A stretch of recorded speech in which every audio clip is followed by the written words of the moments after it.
नमस्कार मित्रों, मैं हरिओम एस्ट्रोलॉजर आपका अपने चैनल में हार्दिक अभिनंदन करता हूं। आज मैं आपको सुनाने जा रहा हूं देवउठ एकादशी की 3 कथाएं। जानिए पूजन विधि, श्री हरि को कैसे जगाएं। कार्तिक मास के शुक्ल पक्ष की एकादशी को देवउठ एकादशी, देवोत्थान एकादशी, देवउठ एकादशी, प्रबोधनी एकादशी आदि नामों से जाना जाता है। इस दिन श्री हरि विष्णु निद्रा से जागते हैं। आइए जानते हैं पुरानी कथाएं। एक राजा के राज्य में सभी लोग एकादशी का व्रत रखते थे। प्रजा तथा नौकर चाकरों से लेकर पशुओं तक को एकादशी के दिन अन्न नहीं दिया जाता था। एक दिन किसी दूसरे राज्य का एक व्यक्ति राजा के पास आकर बोला, महाराज कृपा करके मुझे नौकरी पर रख लें। तब राजा ने उसके सामने एक शर्त रखी, ठीक है रख लेते हैं, किंतु रोज मैं तुम्हें खाने को सब कुछ मिलेगा पर एकादशी को अन्न नहीं मिलेगा। उस व्यक्ति ने उस समय हाँ कर दी, पर एकादशी के दिन जब उसे फलाहार का सामान दिया गया तो वह राजा के सामने जाकर गिड़गिड़ाने लगा, महाराज इससे मेरा पेट भरेगा नहीं, मैं भूखा ही मर जाऊंगा, मुझे अन्न दे दो। राजा ने उसे शर्त की बात याद दिलाई, पर वह अन्न छोड़ने को राजी नहीं हुआ। तब राजा ने उसे आटा, दाल, चावल आदि दे दिया। वह नित्य ही तरह नदी में पहुंचा और स्नान कर कर भोजन पकाने लगा। जब भोजन बन गया तो वह राजा को बुलाने लगा, आओ भगवान भोजन तैयार है। उसके बुलाने पर पीताम्बर धारण किए गए भगवान चतुर्भुज रूप में आ पहुंचे तथा प्रेम से उसके साथ भोजन करने लगे। भोजन आदि करके भगवान अंतर ध्यान हो गए। तब वह अपने काम पर चला गया। 15 दिन के बाद अगली एकादशी को वह राजा से कहने लगा कि महाराज मुझे दुगना सामान दीजिए। उस दिन तो मैं भूखा ही रह गया। राजा ने कारण पूछा तो उसने बताया कि हमारे साथ भगवान ही खाते हैं, इसलिए हम दोनों के लिए सामान पूरा नहीं होता। यह सुनकर राजा को बड़ा आश्चर्य हुआ। वह बोला, मैं नहीं मान सकता, भगवान तुम्हारे साथ खाते हैं। मैं तो इतना व्रत रखता हूँ, पूजा करता हूँ, पर भगवान ने मुझे कभी दर्शन नहीं दिया। राजा की बात सुनकर वह बोला, महाराज यदि विश्वास न हो तो साथ चलकर देख लें। राजा एक पेड़ के पीछे छिप कर बैठ गया। उस व्यक्ति ने भोजन बनाया तथा भगवान को शाम तक पुकारता रहा, परंतु भगवान ना आए। अंत में उसने कहा, हे भगवान यदि आप नहीं आए तो मैं नदी में कूदकर प्राण त्याग दूंगा। लेकिन भगवान नहीं आए। तब वह प्राण त्यागने के उद्देश्य से नदी की तरफ बढ़ा। प्राण त्यागने का उसका दृढ़ इरादा जान शीघ्र ही भगवान प्रकट होकर उसे रोक लिया और साथ बैठकर भोजन करने लगे। खा पी कर वे अपने विमान में बिठाकर अपने धाम ले गए। यहाँ देख राजा ने सोचा कि व्रत उपवास में तब क्या कोई फायदा होता है जब तक मन शुद्ध न हो। इससे राजा को ज्ञान प्राप्त हुआ। वह मन से व्रत उपवास करने लगा और अंत में स्वर्ग को प्राप्त हुआ। देव उठने की दूसरी एकादशी का श्रवण करें। एक राजा तो उसके राज्य में प्रजा सुखी थी। एकादशी को कोई भी अन्न नहीं बेचता था, सभी फलाहार करते थे। एक बार भगवान ने राजा की परीक्षा लेनी चाहिए। भगवान एक सुंदर रूप कन्या का धारण किया तथा सड़क पर बैठ गए। तभी उधर से राजा निकला। सुंदरी को देख चकित रह गए। उसने पूछा, ये सुंदरी तुम कौन हो और इस तरह क्यों बैठी हो। तब सुंदर स्त्री बने भगवान बोले, मैं निराश्रिता हूँ, नगर में मेरा कोई जान पहचान का नहीं है जिससे सहायता मांगू। राजा उसके रूप पर मोहित हो गया। तब वह बोला, तुम मेरे महल में चलकर मेरी रानी बनकर हो। सुंदरी बोली, मैं तुम्हारी बात तभी मानूंगी पर तुम्हें राज्य का अधिकार मुझे सौंपना होगा। राज्य पर मेरा पूर्ण अधिकार होगा। मैं जो भी बनाऊंगी तुम्हें खाना होगा। राजा उसके रूप पर मोहित था अतः उसने उसकी सभी बातें शर्तें स्वीकार कर ली। अगले दिन एकादशी थी। राजा ने हुक्म दिया कि बाजारों में अन्य दिनों की तरह अन्न बेचा जाए। उसने घर में मांस, मछली आदि पकवाया तथा रोज कर राजा के खाने के लिए कहा। यह देख राजा बोला, रानी आज एकादशी है, मैं केवल फलाहार ही करूंगा। तब रानी ने शर्त की याद दिलाई और बोला, जय तू खाना खाओ नहीं तो मैं बड़े राजकुमार का सिर काट लूंगी। राजा ने अपनी स्थिति बड़ी रानी से कही तो बड़ी रानी बोली, महाराज धर्म को छोड़े, बड़े राजकुमार का सिर दे दें, पुत्र को फिर मिल जाएगा पर धर्म नहीं मिलेगा। इसी दौरान वह बड़ा राजकुमार खेल कर आ गया। माँ की आंखों में आंसू देखकर वह रोने लगा। कारण पूछने लगा तो माँ ने उसे सारी वस्तु स्थिति बता दी। तब वह बोला, मेरा सिर देने के लिए मैं तैयार हूँ, पिताजी के धर्म की रक्षा होगी, जरूर होगी। राजा दुखी मन से राजकुमार का सिर देने को तैयार हुआ।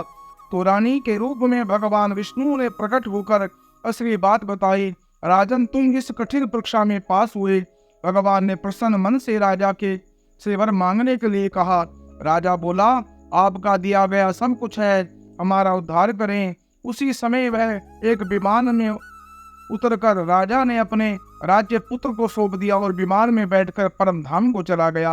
अब करें देवउठनी एकादशी की एक प्रमुख कथा शंखासुर नामक राक्षस की है। शंखासुर ने तीनों लोकों में बहुत ही उत्पात मचाया हुआ था। तब सभी देवताओं के आग्रह करने पर भगवान विष्णु ने उस राक्षस से युद्ध किया और उस युद्ध कई वर्षों तक चला। युद्ध में वह असुर मारा गया। उसके बाद भगवान विष्णु विश्राम करने चले गए। कार्तिक शुक्ल एकादशी के दिन भगवान विष्णु की निद्रा टूटी थी। सभी देवताओं ने भगवान विष्णु की पूजा की थी। शिवपुराण के अनुसार पौराणिक समय में दैत्यों का राजा दंभ हुआ करता था। वह बहुत ही बड़ा विष्णु भक्त था। कई सालों तक उसके यहाँ संतान होने के कारण उसने शुक्राचार्य को गुरु बनाकर उनसे श्री कृष्ण मंत्र प्राप्त किया। यह मंत्र प्राप्त करके उसने पुष्कर सरोवर में घोर तपस्या की। भगवान विष्णु उसकी तपस्या से प्रसन्न हुए, उसे संतान प्राप्ति का वरदान दिया।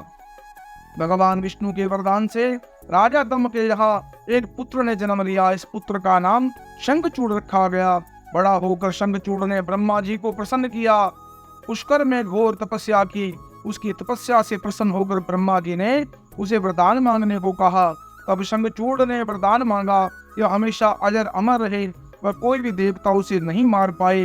ब्रह्मा जी ने उसे यह वरदान दे दिया और कहा वह बद्री बन जाकर धर्मध्वज की पुत्री तुलसी को तपस्या कर रही है, उससे विवाह कर ले।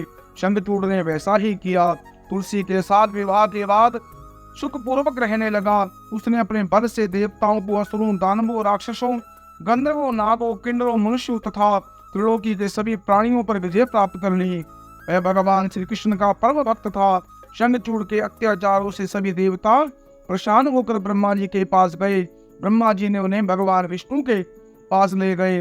भगवान विष्णु ने कहा कि शंखचूड़ की मृत्यु भगवान शिव के त्रिशूल से होगी, अतः आप उनके पास जाइए। भगवान विष्णु शिव जी के पास गए। भगवान शिव ने चित्ररथ नामक गण को अपना दूत बनाकर शंखचूड़ के पास भेजा। चित्ररथ ने शंखचूड़ को समझाया कि वह देवताओं को उनका राज्य लौटा दे, परंतु शंखचूड़ मना कर दिया और कहा वह महेश्वर से युद्ध करना चाहता है। भगवान शिव को जब यह बात पता चली तो वह युद्ध के लिए अपनी सेना लेकर निकल पड़े।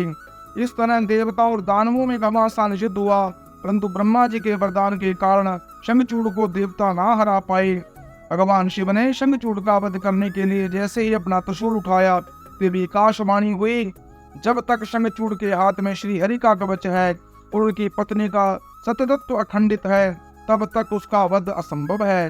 आकाशवाणी सुनकर भगवान विष्णु वृत ब्राह्मण का रूप धारण कर शंखचूड़ के पास गए। उससे श्री हरि का कवच दान में मांग लिया। शंखचूड़ ने यह कवच बिना किसी संकोच के दान कर दिया। उसके बाद भगवान विष्णु शंखचूड़ का रूप बनाकर तुलसी के पास गए। शंखचूड़ रूपी भगवान विष्णु ने तुलसी के महल में के द्वार पर जाकर अपनी विजय होने की सूचना दी। यह सुनकर तुलसी बहुत प्रसन्न हुई और पति रूप में आए भगवान विष्णु का पूजन किया व रमण किया। ऐसा करते ही तुलसी का सतत्व खंडित हो गया और भगवान शिव ने युद्ध में अपने त्रिशूल से शंखचूड़ का वध कर दिया। तब तुलसी को पता चला कि उनके पति नहीं बल्कि वे भगवान विष्णु हैं। क्रोध में आकर तुलसी ने कहा, आपने छल पूर्वक मेरा धर्म नष्ट किया है, मेरे पति को मार डाला, अतः मैं आपको श्राप देती हूँ कि आप पाषाण होकर धरती पर रहें। तो भगवान विष्णु ने कहा, देवी तुम मेरे लिए भारतवर्ष में रहकर बहुत दिनों तक तपस्या कर चुकी हो।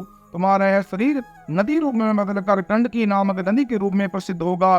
तुम पुष्पों में श्रेष्ठ तुलसी का वृक्ष बन जाओगी और सदा मेरे साथ रहोगी। श्राप का सत्य करने के लिए मैं पाषाण शालिग्राम बन कर रहूंगा। गंडकी नदी के तट पर मेरा वास होगा।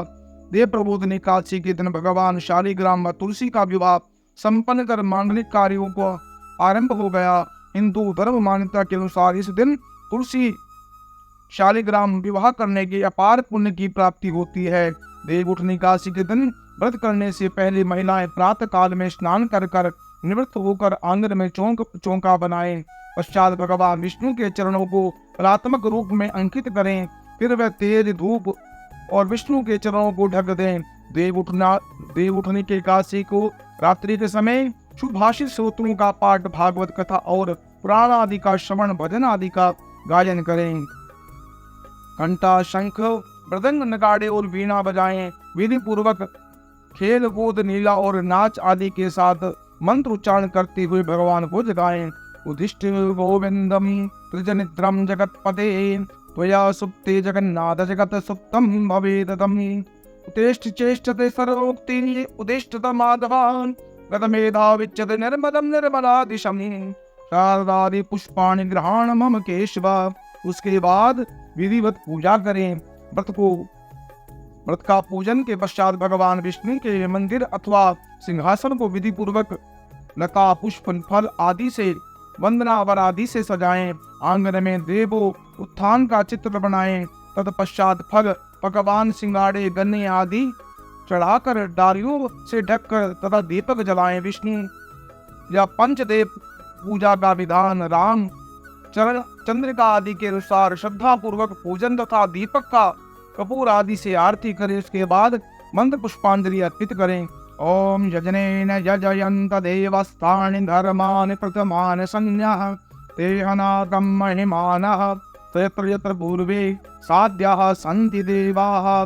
तत्पश्चात भगवान की आरती करें और प्रसाद ग्रहण करें। सभी को प्रसाद दें और रात्रि में जागरण अवश्य करें। मित्रों, यह पुण्यदायिनी कथा को सुनने से मनुष्य के समस्त शाप ताप दूर होते हैं, पुण्य उदय होते हैं, भगवान लक्ष्मी नारायण की अपार कृपा होती है, पापों का नाश होता है। मित्रों, ये पुण्यदायिनी कथा को आप अपने इष्ट मित्रों में शेयर करें और पुण्य के भागी बने। उस चैनल को सब्सक्राइब करें और कमेंट बॉक्स में ओम लक्ष्मी नारायण अवश्य लिखें।